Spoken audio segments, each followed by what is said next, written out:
Rambo. Can I also introduce Dale Stevens? E whai ana a Dale Stevens I te tūnga mo te pokapū o Ōtautahi, me ngā kaupapa maha mō ngai Māori kei muri i aia.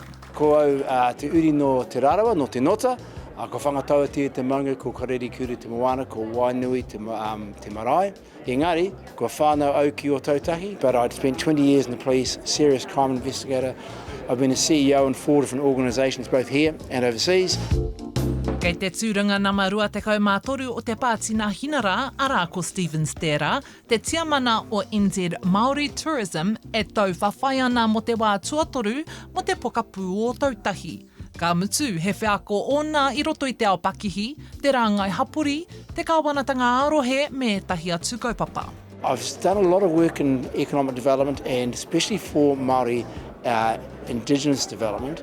I spent 10 years as a trade negotiator at New Zealand Trade and Enterprise. Whether I get into Parliament or not, I'm advocating for Māori business.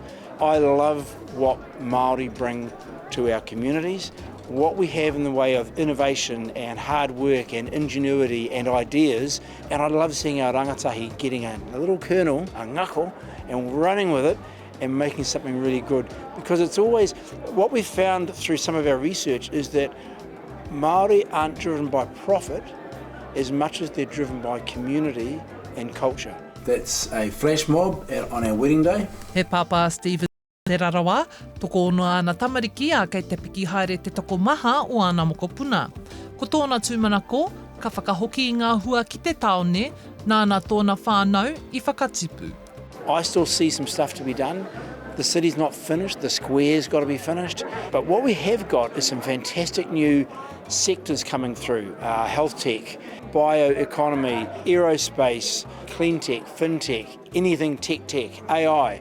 Because it's not about me, it's about our children, our kids at home. And what I want to see is our kids getting a great education and how we can help them convert into these new sectors. Because I want our kids to do their OE, but I want them to come back to Christchurch. I want to come back to their whānau, to our communities, and then realise they've got great opportunities for careers right here in Ōtautahi. Time to go. Hei te whitu o Hepetema, ka tūwheranga tono mo ngā mema Pāremata, a ka tīmata te whakataetai. Hei te marama whai muri, ka puta te rārangi whakamutunga o ngā kaitono, I te wā ka katia ngā tono.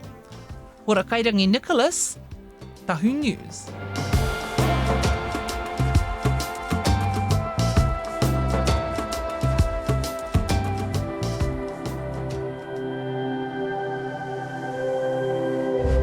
Ko te reo, te take.